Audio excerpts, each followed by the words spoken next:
भाई जो गुरु वचन पे डट गए, कट गए फंद 84।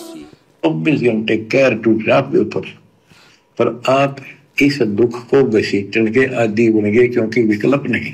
अब आपके पास विकल्प है, यहां से निकल सकते हो, 100% निकल सकते हो, गारंटीड निकल सकते हो। थोड़ी सी हिम्मत कर लो। देख, दास कब शुरू की थी? सन 1988 में दास को यह सन मिली थी।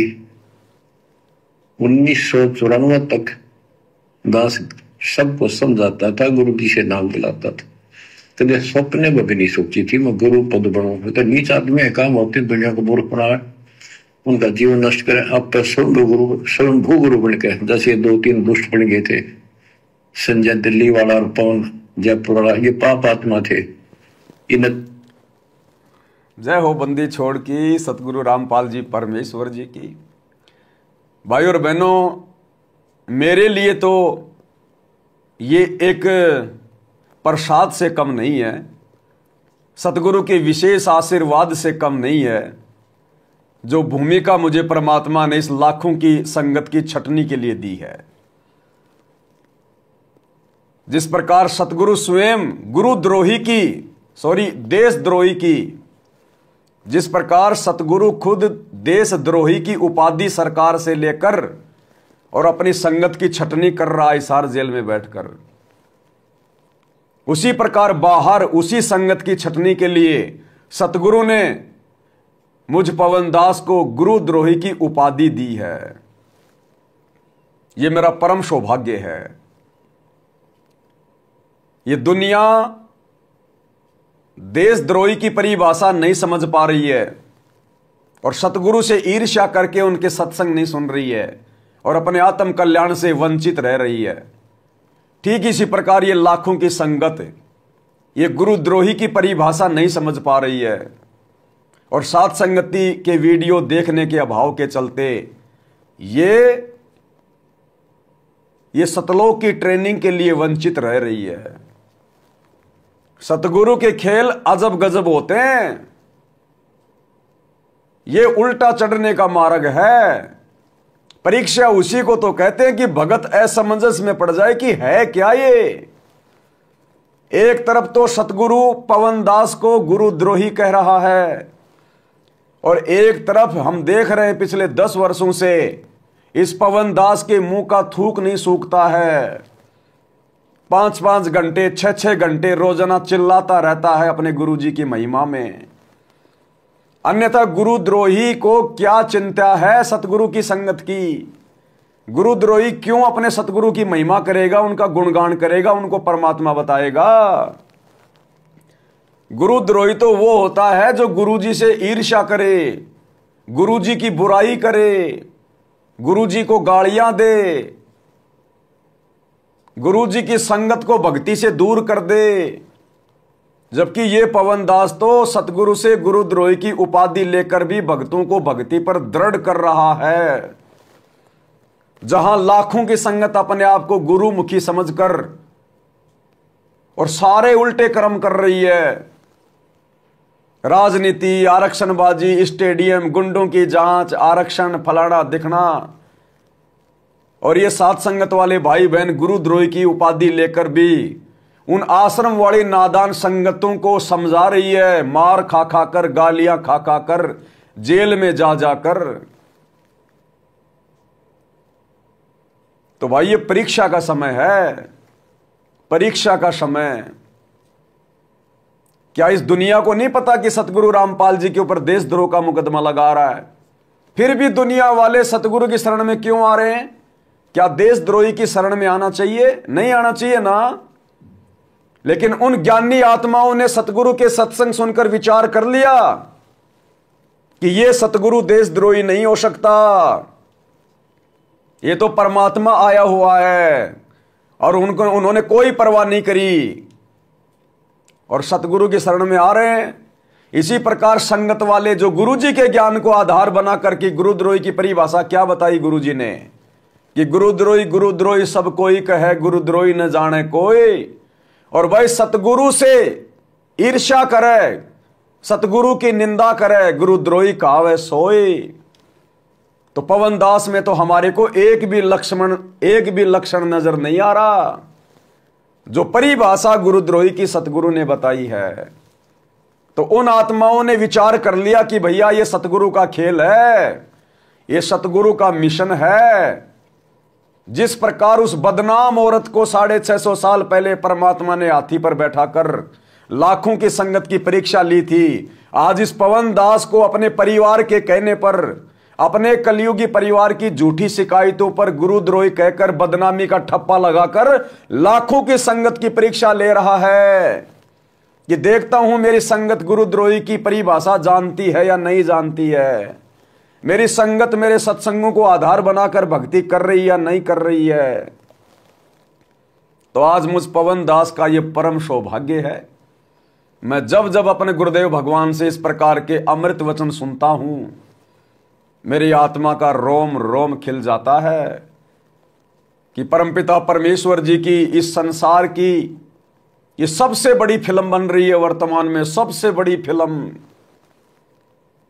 अरे ये नकली बॉलीवुड वाले, हॉलीवुड वाले एक 3 घंटे की फिल्म बनाने के लिए 2-3 साल लगा देते हैं सिर्फ चंद पैसे कमाने के लिए, और दुनिया भर की बकवाद।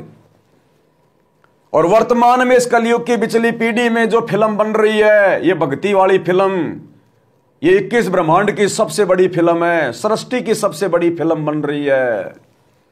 और इस फिल्म के अंदर मेरे गुरुजी ने मुझे हीरो का रोल दिया, हीरो का। मैं अपनी किस्मत का आइडिया नहीं लगा सकता, अगर विचार करने बैठ गया तो पागल हो जाऊंगा, पागल। इतना रहम मेरे गुरुजी ने मेरे ऊपर किया है। ये गुरुद्रोही की उपाधि देने से पहले संगत की परीक्षा के लिए मेरे गुरु ने मेरे ऊपर विश्वास किया कि मेरा बच्चा मेरे मुख से गुरुद्रोही शब्द सुनकर ना तो मेरे अंदर कोई दोष देख सकता और ना अपने अंदर कोई कमजोरी पैदा कर सकता, कि जिस सतगुरु के लिए मैंने दिन रात एक कर दिए, सब कुछ त्याग दिया, सतगुरु के मिशन के अनुसार उनका सहयोगी बनकर। क्योंकि जब बेटा युवा हो जाता है, समझदार हो जाता है, तो वो बाप के काम धंधे में सहयोग देता है। तो हमारे बाप का काम धंधा है यहां से भक्ति करवाकर सतलोक ले जाना। तो परमेश्वर ने मुझ नीच 2 कोड़ी के जीव को इस लायक बनाया। मेरी औकात नहीं है कि मैं सतगुरु पे विश्वास कर सकूं। सतगुरु ने मुझे योग्य बनाया इस परीक्षा के लिए, संगत की छटनी के लिए, और मुझे गुरुद्रोही की उपाधि देकर, और फिर भी सतगुरु मेरे अंदर उमंग भरकर मुझसे भक्ति भी करवा रहे हैं, सेवा भी करवा रहे हैं। और भाइयों और बहनों, ये लाखों की संगत जो सात संगति से जुड़ी हुई है, क्योंकि अब सत्सेवक भाई बहन हजारों में नहीं रहे, ये सात संगति के वीडियो संगत के दिल में जगह बना चुके हैं। जिस प्रकार सतगुरु ने घर घर में ज्ञान गंगा पहुंचा दी है, दुनिया भले थोड़ी सी मुट्ठी भर की संख्या में सतगुरु की शरण में है, लेकिन सतगुरु का ज्ञान पूरी दुनिया सुन रही है, विशेषकर भारतवर्ष। घर घर में गुरु जी का ज्ञान पहुंच चुका है, ज्ञान गंगा पहुंच चुकी है, और लोग विचार कर रहे हैं गुरु जी के ज्ञान पर। और जब वो ठीक का समय आएगा, दुनिया एकदम से पलटी मार देगी। ठीक इसी प्रकार ये संगत सात संगति के वीडियो देख देख कर विचार कर रही है कि वास्तव में सत्य क्या है और झूठ क्या है। क्योंकि आत्मा कब तक झूठ के पाड़े में, अधर्म के पाड़े में पड़ी रहेगी। ये भक्ति युग है, ठीक का समय है। आप ज्यादा दिन तक सतगुरु की आत्माओं को मूर्ख नहीं बना सकते, सतगुरु की आड़ में काल प्रेरणा से। तो ये लाखों की संगत भी पलटी मारेगी अचानक से, जब वो ठीक का समय आएगा। जिस प्रकार वो ट्रैफिक वो पुलिस वाला जैसे ही हाथ से इशारा करता है, निकलो, तुरंत गाड़ियां दौड़ना शुरू हो जाती है। अन्यथा विचार करो, ये सामान्य बातें नहीं है। थोड़ा सा विचार करो आप। सतगुरु रामपाल जी भगवान मुझ पवन दास को अपने परिवार की झूठी शिकायतों पर, क्योंकि मैं पवन दास सतलोक आश्रम मैनेजमेंट हरियाणा के मार्ग में, इनके धार्मिक धंधे में एक प्रकार से रोड़ा बन के खड़ा हो गया। इन्होंने रास्ते को, रोड़े को हटाने के लिए मारना, पीटना, मुकदमे लगाना, जेल करवाना, धमकाना, बहुत यत्न कर लिए और अंत में सतगुरु से जाकर झूठी प्रार्थना लगाकर, अपने कर्म फोड़कर, गुरु को मानुष मानकर अपने जैसा और मेरे विषय में, सात संगति के विषय में ना जाने क्या क्या झूठ परोस दिया। अब सतगुरु तो सतगुरु भैया, जानी जान है, अंतर्यामी है। सतगुरु को तो मैनेजमेंट के कुकर्म भी दिखाई दे रहे हैं, फिर भी सतगुरु नहीं बोल रहा कुछ। क्या सतगुरु को स्टेडियम दिखाई नहीं दिया? क्या सतगुरु को आश्रम में बन रहा हॉस्पिटल दिखाई नहीं दे रहा? क्या जाट आरक्षण में बैठे भगत सतगुरु को दिखाई नहीं दिए? क्या आनंदपाल सिंह जैसे गुंडों की सीबीआई जांच का समर्थन करते हुए भगत सतगुरु को दिखाई नहीं दिए? क्या भक्तों का ज्योति पाठ और दान का पैसा जाट आरक्षण में दिया गया, गुंडों की सीबीआई जांच में दिया गया? क्या सतगुरु को दिखाई नहीं दे रहा? क्या सतगुरु के भक्तों को 2019 में कांग्रेस का चमचा बनाया, 2020 में बीजेपी का चमचा बनाया, नरेंद्र मोदी की रैलियों में धक्के खिलाए? क्या अंतर्यामी सतगुरु हिसार जेल से बैठकर देख नहीं रहा? लेकिन फिर भी वो सतगुरु अपने परिवार को कुछ नहीं कह रहा, इन कोऑर्डिनेटरों को कुछ नहीं कह रहा, क्योंकि वो एक आम व्यक्ति की भूमिका निभा रहा है कि मुझे कुछ नहीं पता, मुझे तो जैसा जेल में आके बताया जाएगा मैं तो उतना ही जवाब दूंगा, वैसा ही जवाब दूंगा। तो जब ये पवन दास आश्रम वालों के धार्मिक धंधे के बीच में रोड़ा बन के खड़ा हो गया, इनके काले कारनामे, इनका पाखंड उजागर करने लग गया, तो इन्होंने देखा कि बात बिगड़ेगी। तो इन्होंने देखा कि संगत तो अपने गुरुजी के वचन को मानती है।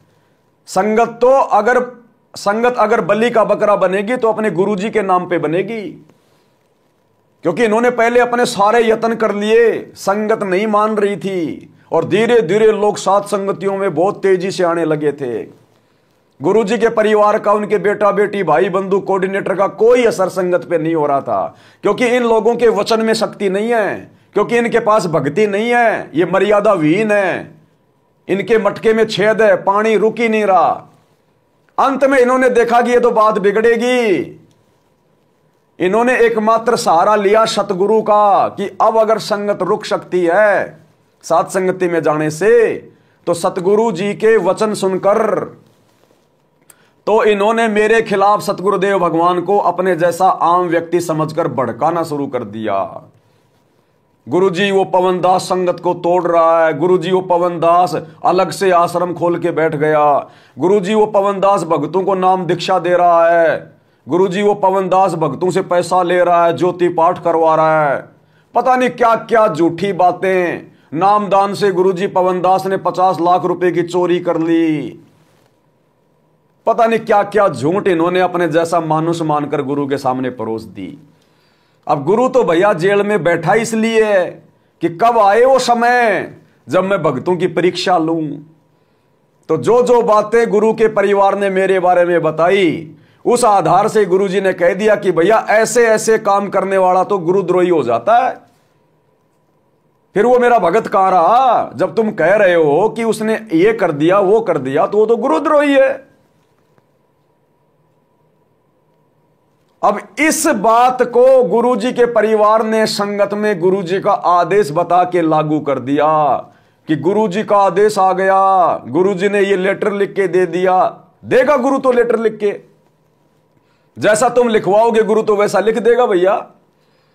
अरे सर्वानंद ने जैसा कबीर जी से अंगूठा लगवाया, कबीर जी ने तो लगा दिया। सर्वानंद ने जो मर्जी लिख लिया। ज्ञान चर्चा में कबीर जी हार गया, सर्वानंद जीत गया, लगा कबीर अंगूठा, ले बेटा ठै। लेकिन वहां जाते जाते अंगूठा तो इसी प्रकार वर्तमान में गुरु को मानुष मानकर आप जो मर्जी उनसे बुलवा लो, लिखवा लो, ऑडियो निकलवा लो, वीडियो निकलवा लो। परीक्षा का समय है, गुरु तो वैसा ही बोलेगा कि भैया ठीक है, मुझे क्या पता, मैं तो जेल में बैठा हूं, बाहर का तुम्हें पता, और जैसा तुम कह रहे हो ठीक है। इस आधार से तो वो गुरुद्रोही हो गया, सतगुरु ने गुरुद्रोही कह दिया। इन्होंने संगत में मैसेज डाल दिया, पवन गुरुद्रोही हो गया, पवन गुरुद्रोही हो गया। अब ये संगत की परीक्षा थी, संगत की परीक्षा। अरे कौन गुरुद्रोही है, कौन देशद्रोही है, इस बात का निर्णय किसी की शकल देख के नहीं किया जाता। सतगुरु ने ज्ञान में क्या बताया, क्या समझाया, गुरुद्रोही कौन होता है, देशद्रोही कौन होता है।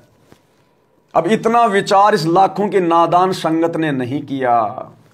इसी को कहते हैं भेड़ चाल, गांधारी की तरह आंखों पे काली पट्टी बांध के चलना।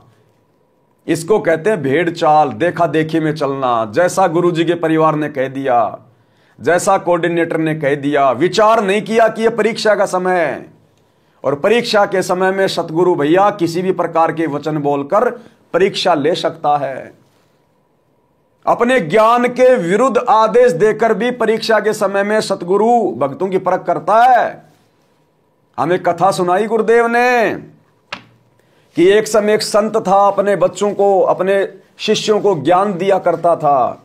एक समय संत ने देखा, जरा देखो तो सही, ये देखा देखी में आ रहे हैं, जा रहे हैं, पढ़ रहे हैं, या थोड़ा बहुत बुद्धि विवेक भी है। संत ने अपने शिष्यों को सामने बैठाया, आधा घंटे ज्ञान दिया और कहा, भाई गुरु सबसे बड़ा होता है, गुरु की आज्ञा माननी चाहिए। जो अपने गुरु के आदेश की पालना नहीं करता वो गधा बनता है, महामूर्ख होता है, नरक का भागी होता है। हाँ जी गुरुजी, बिल्कुल सही बात है। उसके बाद उसी संत ने आदेश दिया कि अब मेरा आदेश है कि आप अपने पैर का जूता निकालो और मेरे सर में 5-5 जूते मारो। अब 2 मिनट पहले तो गुरुजी ज्ञान दे रहे थे कि अपने गुरुजी की तरफ तो उंगली भी नहीं की जा सकती, नहीं तो वो गधा बनेगा, नरक में जाएगा। और अब कह रहे हैं कि गुरुजी आदेश दे रहे कि सर में जूते मारो। तो भगत तो धर्म संकट की स्थिति में आ गए कि क्या करें क्या ना करें। तो गुरु ने कहा, रे बस इतना ही ज्ञान समझे। अभी तो कह रहे थे कि गुरुजी हम आपकी हर आज्ञा मानेंगे, हम आपका हर वचन मानेंगे, और भाई हो गए तुम फैल। साब की नीची गर्दन, एक खड़ा हुआ, अपने पैर का जूता निकाला और गुरुजी के चरणों में आके बैठ गया और अपने सिर में 5 मारे। गुरु ने कहा, भैया डांडी मत मार, मैंने तो मेरे सर में मारने के लिए कहा है। तो भगत ने कहा कि हे गुरुदेव, इस दास का सिर भी तो आप ही का है। ये परमात्मा, आपके बिना मेरा वजूद कहां है, मैं आप ही का तो अंश हूं। मैंने अपने सिर में मार लिए, समझो आपके सिर में मार दिया। तो गुरु बड़ा प्रसन्न हुआ और वो भगत परीक्षा में पास हुआ। बाकी भगत तो वो भी थे जो चुपचाप बैठे हुए थे। तो गुरुदेव कहते कि भक्तों के अंदर थोड़ा बहुत कॉमन सेंस भी होना चाहिए, थोड़ा बहुत बुद्धि का भी इस्तेमाल होना चाहिए, देखा देखी नहीं। तो संगत को सतगुरु ने मुझ पवन दास को गुरुद्रोही घोषित करने से पहले गुरुद्रोही की परिभाषा बताई थी कि गुरुद्रोही किसको कहते हैं, गुरुद्रोही की परिभाषा क्या होती है, गुरुद्रोही के क्या लक्षण होते हैं। अरे गुरुद्रोही क्यों तुम्हारे गुरुजी की महिमा करेगा? अरे रावण राम का द्रोही था, क्या कभी राम की महिमा गाई, राम की बड़ाई करी? राम को क्या उसने परमात्मा बताया? जंगली मानता था, जंगली कि जंगल में फिरते हैं 2 मस्करे हिरणों को मारकर मांस खाते हुए, मेरा क्या बिगाड़ लेंगे वो। क्या उस कंस ने कभी श्री कृष्ण जी की महिमा की? वो तो दुश्मन बन के बैठा था, कृष्ण का नाम भी अच्छा नहीं लगता था। तो इसी प्रकार जो गुरुद्रोही होगा उसको तो गुरु की शकल भी अच्छी नहीं लगेगी, उसको तो गुरु के वचन ही अच्छे नहीं लगेंगे, वो तो आग उगलेगा आग। और गुरुद्रोही के मुख से गुरु की निंदा सुनकर भला कौन लाइव जुड़ेगा, कौन 10 साल से वीडियो देखेगा, किसकी आंखों में आंसू आएंगे गुरु महिमा सुन सुन के गुरुद्रोही के मुख से। तो ये सतगुरु की परीक्षा चल रही है, परीक्षा। मुझ पवन दास को गुरुद्रोही की उपाधि देने से पहले, मुझ दास को ये हीरो वाली ये पदवी देने से पहले अपनी इस फिल्म में, जिस फिल्म को आने वाले समय में ब्रह्मा विष्णु महेश भी देखेंगे, देवी देवता भी देखा करेंगे, उस फिल्म में मुझ नीच को इस परमात्मा ने इस योग्य बनाया। तो भाई दास तो इस बात को भली भांति समझ रहा है, जान रहा है, पहचान रहा है। और अब विचार करने की बात यह है, ये सारी बातें बताने के बाद, यदि ये पवन दास वास्तव में गुरुद्रोही है तो पिछले 10 साल से गुरु मुझे गुरुद्रोही कह रहा है, लेटर के माध्यम से, ऑडियो के माध्यम से, वीडियो के माध्यम से। हाथ धोकर गुरु मेरे पीछे पड़ा हुआ है, गुरु का परिवार मेरे पीछे पड़ा हुआ है, 90% संगत मेरे पीछे पड़ी हुई है, और इसके बावजूद भी कोई मेरा बाल नहीं उखाड़ा पा रहा, थोड़ा सा मेरा बाल नहीं उखाड़ पा रहा कोई।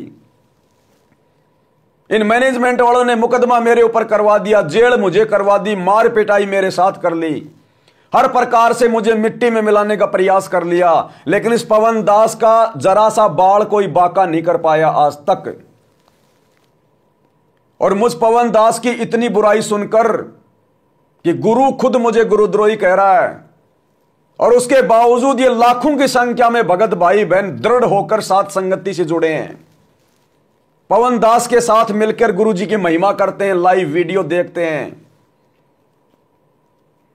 मुझे सतगुरु ने गुरुद्रोही कहा, उसके बाद भी लाखों की संख्या में भाई बहन तन मन धन से जुड़े हैं। यह हिम्मत कौन दे रहा है? अरे कुम्हार जब मटका तैयार करता है, नीचे हाथ रखता है, ऊपर चोट मारता है। इस परीक्षा के समय में सतगुरु हम सत्सेवकों को नीचे से चोट मार रहे हैं, अपने परिवार की झूठी शिकायतों पर संगत की परीक्षा लेने के लिए, और ऊपर से सतगुरु हमें हिम्मत भी दे रहा है, गुरुद्रोही की चोट मार रहा है और नीचे से हमें हिम्मत दे रहा है, सहारा दे रहा है कि बच्चों लगे रहो, लगे रहो, तुम्हारा बाल ही बाका नहीं होगा, तुम्हारा बाप तुम्हारे साथ में है। ये तो नादान बच्चे हैं आश्रम वाले, मेरे बेटा बेटी कोऑर्डिनेटर। जिस प्रकार छोटा बच्चा नाराज हो जाता है और अपने बड़े भाई की शिकायत करता है कि पापा को आने दे, शाम को तेरी पिटाई कराऊंगा। हाँ, और जब शाम को पापा आता है तो वो बेटा रोता रोता जाता, पापा पापा इसने मुझे मारा पीटा, और वो बेटा संकेत में कहता है कि नहीं नहीं पापा मैंने कुछ नहीं किया, ये खुद ही गिर गया, इसके ठोकर लग गई। तो पापा फिर क्या करेगा? वो छोटे बच्चे को खुश करने के लिए बड़े बच्चे की पीठ पे यूं हाथ रखेगा और अपने हाथ के ऊपर वो पापा दूसरे हाथ से यूं मारेगा। बताओ तेरे को मारेगा दोबारा मेरे बेटे को? और उसको कहेगा तू थोड़ा सा रोने का नाटक कर ले, और वो बड़े वाला लड़का अब वो छोटे वाला, वो सतलोक आश्रम मैनेजमेंट हरियाणा खुश हो जाएगा कि पापा ने इसकी पिटाई कर दी, पापा ने इसकी पिटाई कर दी। तो इन्होंने मेरे ऊपर उस पापा जी से, सतगुरु रामपाल जी भगवान से झूठी शिकायत करके मुकदमा लगवा दिया, मेरे को जेल करवा दी, अर्थात मेरी पिटाई करवा दी, और ये खुश हो गए कि हमने पवन दास को जेल में बैठा दिया, पवन दास को जेल में बैठा दिया। अरे 2022 में जेल से बाहर आने के बाद तो परमात्मा ने इतने वीडियो बना दिए, ऐसे ऐसे वीडियो बनवा दिए, ऐसी ऐसी सात संगतियां करवा दी जो जेल जाने से पहले नहीं हो रही थी, और इतनी संगत सात संगतियों से जुड़ गई जो जेल जाने से पहले नहीं जुड़ी थी। तो भाई ये सतगुरु के संकेत केवल उनके शिष्य समझते हैं, उनकी अच्छी आत्माएं समझ पाती हैं।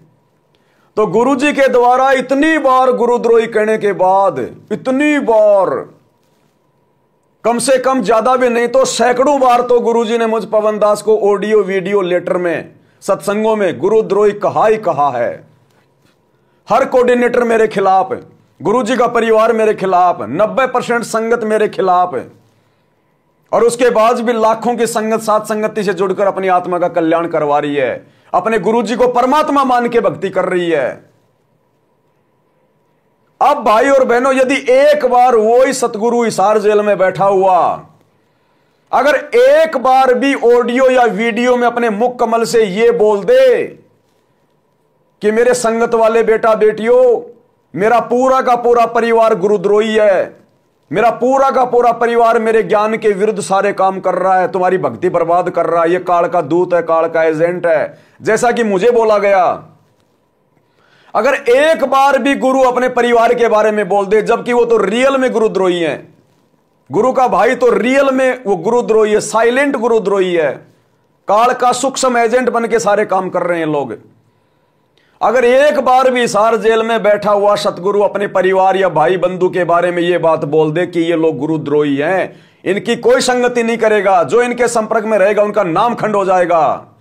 मैं पवन दास गारंटी के साथ कहता हूं, अगर एक भी भगत इन सतलोक आश्रमों में दोबारा मुंह उठा के देख ले, तो एक भी भगत, और यहां सतगुरु 10 साल से चिल्ला रहा कि पवन गुरुद्रोही, पवन गुरुद्रोही, फिर भी लाखों की संख्या में भाई बहन दृढ़ होकर साथ संगति से जुड़े हुए हैं। तो ये फिल्म चल रही है, ये परीक्षा चल रही है। इस प्रकार से सतगुरु ऊपर से चोट मारकर अंदर सहारा दे रहा है। इस प्रकार से ये साथ संगति सतलोक का ट्रेनिंग सेंटर है, यथार्थ 13वां कबीर पंथ है। किसी पवन दास की औकात नहीं है साथ संगति चलाने की, लाइव आने की, इतना थूक बिलोने की। मैं जीव हूं, मेरी औकात है। लेकिन परमात्मा कहते हैं सिर पर साई सत्य है तो कू क्या भय रे, गरीब दास हर रूप में तू ही बोलन हार, करे करावे साइया मन में लहर उठा, दादू सिर दर्जीव के आप बगल हो जाए। तो भाई ये सारे खेल सतगुरु के होते हैं। सतगुरु चाहे तो भैंसाराम से बुलवा दे, सतगुरु चाहे तो जो है पत्थर की मूर्ति से बुलवा दे। अरे बुलाने की बात छोड़ो, वो तो चला दे। 650 साल पहले राजा सिकंदर लोदी के सामने पंडित और कबीर परमात्मा को आमने सामने बैठा दिया, बीच में वो मूर्तियां रख दी। पंडितों ने कहा कि यदि ये मूर्तियां हमारी तरफ आ गई तो हमारे देवता महान, और अगर इस कबीर की तरफ आ गई तो ये कबीर महान। देवी देवताओं ने सारे यंत्र जंत्र मंत्र कर लिए, और ये बीच में आकर एक कुत्ता मूर्तियों पे पेशाब कर गया, 3 बार पेशाब कर गया, और मूर्तियां हिली भी नहीं उनके वेद मंत्र बोलने से। और कबीर परमात्मा ने केवल संकेत किया था कि आ जाओ बच्चों, क्योंकि देवी देवता भी तो कबीर परमात्मा सतगुरु रामपाल जी के बच्चे हैं। बोले आ जाओ बच्चों, आ जाओ आ जाओ आ जाओ। उसी समय वो मूर्तियां पत्थर की पैरों से चलकर सतगुरु कबीर रामपाल जी भगवान की गोद में जाके बैठ गई। तो ये परमात्मा तो कुछ भी करवा सकता है, किसी भी से करवा सकता है। मेरा सौभाग्य कि परमात्मा ने मेरे ऊपर दया बख्शी, मेरे परमात्मा ने अच्छे कर्म बनवाए। इस परीक्षा की घड़ी में परमात्मा ने उस वैश्या बहन की तरह मुझे निमित्त बनाया संगत की परीक्षा के लिए।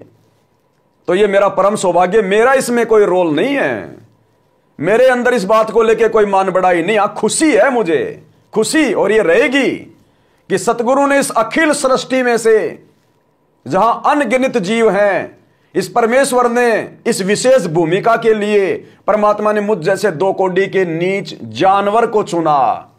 इस बात के लिए तो भाई मुझे अंतिम श्वास तक खुशी रहेगी, और मैं एडी से लेकर चोटी तक परमात्मा का ऋणी हूं, ऋणी हूं। तो भाई और बहनों, ये खेल अजब गजब है परमात्मा का। आने वाले समय ये संगत रोएगी सिर पे हाथ रख के, जब इस भेद का खुलासा होगा। क्योंकि परीक्षा का एंड भी तो होगा, रिजल्ट भी तो आएगा। ये थोड़ी परीक्षा चलती रहेगी, रिजल्ट भी तो आएगा। और जब रिजल्ट आएगा, सतगुरु सबके सामने आएंगे और पूछेंगे, जब देखेंगे सारी बातें, कि दिखाओ मुझे उस पवन दास के वीडियो, वो क्या बोलता था मेरे बारे में, मुझे उसने कितनी गालियां निकाल रखी हैं, मेरे बारे में उसने कितना बुरा भला कह रखा है, उसने मेरे भक्तों को कैसे कैसे तोड़ा, दिखाओ मुझे उसके वीडियो। तो जब पवन दास के वीडियो सतगुरु के सामने जाएंगे तो उन्हें पता तो है ही, अंतर्यामी है ही, लेकिन संगत को फैल करेगा फिर भगवान। फिर परमात्मा देखेगा, अरे नालायको, तुमने किसको गुरुद्रोही घोषित करवा दिया मेरे से? अरे नीचो, तुमने ऐसा पाप क्यों करवा दिया? क्योंकि आम संत की भूमिका कर रहे हैं परमात्मा, इसलिए इन शब्दों का यूज करेंगे कि नालायको, तुमने किस पवित्र आत्मा को मेरे द्वारा गुरुद्रोही घोषित करवा दिया मूर्खो। तो संगत कहेगी, गुरुजी हम क्या करें, हमने तो आपकी ऑडियो सुनी थी, आपका वीडियो सुना था। तो गुरुजी कहेंगे, रे नालायकों में कहां था गुरुजी, आप जेल में थे। तो गधो, मुझे क्या पता जेल में बैठे बैठे बाहर क्या हो रहा है, मैं तो 10 साल से जेल में था, बाहर तुम थे, मेरा परिवार था, ये पवन दास था। इनका आपस में क्या झगड़ा चल रहा था, पवन दास क्या बोल रहा था, क्या नहीं बोल रहा था, वो असल में गुरुद्रोही था या नहीं था, मैंने सत्संगों में सारी परिभाषा बता रखी है। तुम पवन दास के वीडियो क्यों नहीं देखे? उसके विचारों को सुनकर तुमने मेरे ज्ञान से निर्णय करके क्यों नहीं सोचा? कहे कबीर सोए जन मेरा, जो नीर खीर का करे निबेरा। फिर यह संगत क्या मुंह दिखाएगी कि गुरुजी आपने कहा था। अरे मैंने तो मेरे परिवार ने जैसा कहा वैसा जवाब दे दिया, जैसा मेरे परिवार ने कहा मैंने तो वैसा जवाब दे दिया।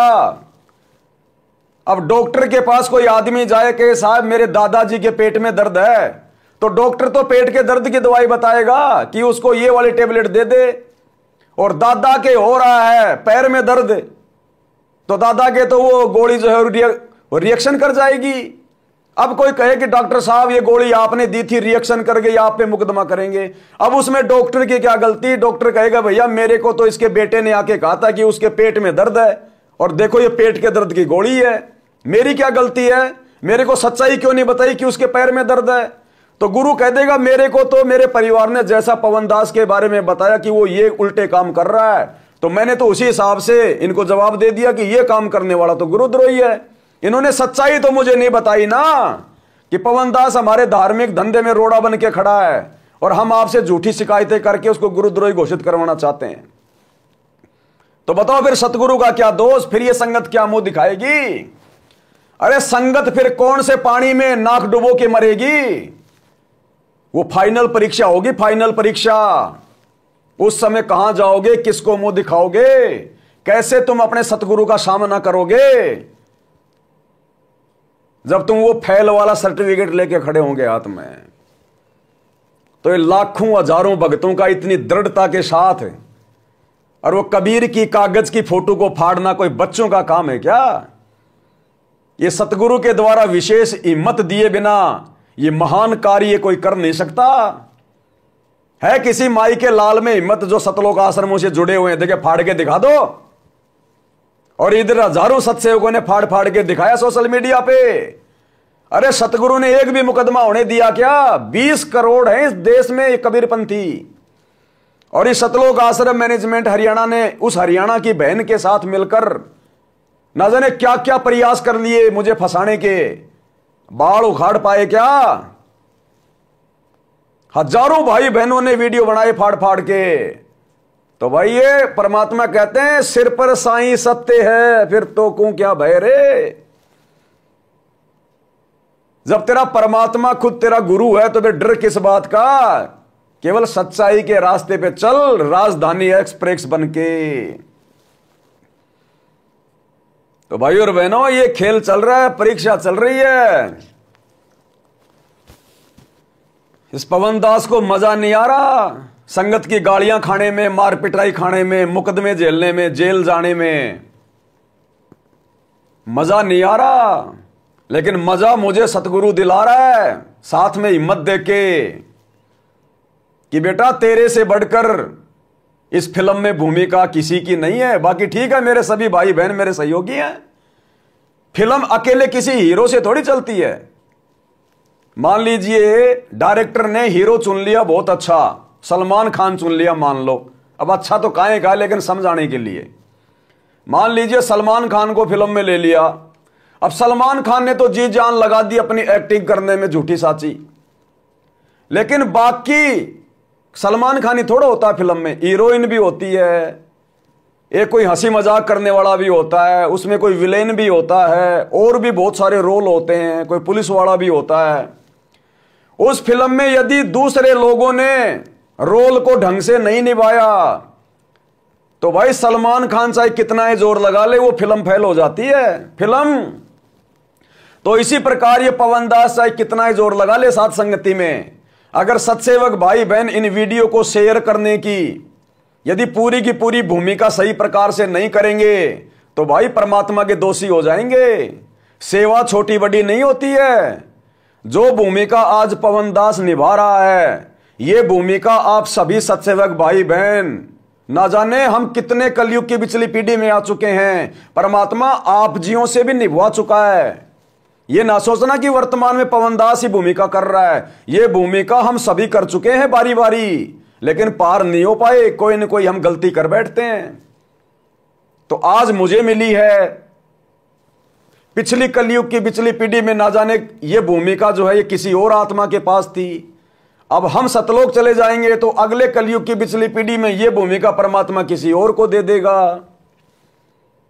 तो भाई और बहनों सेवा सबकी बराबर है, सेवा कोई छोटी बड़ी नहीं होती है। जो वीडियो बना रहा है परमात्मा की नजर में तो वो भी उतनी सेवा है, जो वीडियो को शेयर कर रहा है वो भी उतनी बड़ी सेवा है। कोई वीडियो को काट काट के छोटा छोटा मैसेज बना के भेज रहा है, वो भी उतनी बड़ी सेवा है। हम भक्तों की नजरों में लगता है कि वो भगत बहुत अच्छी सेवा कर रहा, लेकिन सतगुरु की नजरों में मां का बेटा चाहे काला हो, चाहे गोरा हो, चाहे लंगड़ा हो, चाहे पागल हो, मां तो चारों को बराबर प्रेम करती है, बराबर खाना खिलाती है। तो हमने इस आधार से, ज्ञान आधार से भक्ति करनी है, तभी भाई और बहनों हम सफल हो पाएंगे। अन्यथा जो परीक्षा सतगुरु वर्तमान में हमारी ले रहे हैं भाई और बहनों, मुश्किल हो जाएगा काम। और रही बात उसकी संजय की, जिसका नाम मेरे साथ में जोड़ दिया जाता है, जबकि संजय का तो कोई लेन देन ही नहीं है, वो तो वास्तव में गुरुद्रोही बन के बैठा है। वो तो खुद ही तत्वदर्शी संत बन गया, खुद ही 56 प्रकार का भोग लगवा रहा, खुद ही चाट रहा है, भक्तों को आशीर्वाद दे रहा है, दंडवत करवा रहा है, अपने सिर के ऊपर चवर करवा रहा है। तो वो तो स्वयं सिद्ध है, वो तो है ही गुरुद्रोही। लेकिन उसकी आड़ में ये आश्रम वाले कोऑर्डिनेटर बेचारी नादान संगत को उसके साथ मेरा नाम जोड़कर बदनाम करवा रहे हैं। ये भी काल का जाल है। तो भैया संगत जब तक साथ संगति की वीडियो देखेगी नहीं, जब तक आप किसी के विचार सुनोगे नहीं, तो सत्य को कैसे जानोगे? अरे यदि सतगुरु रामपाल जी भगवान हमें ये दुनिया भर के नकली संतों की पुस्तकें नहीं दिखाते, इनके विचार नहीं सुनाते, तो हम कैसे निर्णय करते कि सच्चा संत क्या होता है, नकली संत क्या होता है? भाई जो गुरु वचन पे डट गए, कट गए फंद 84 के।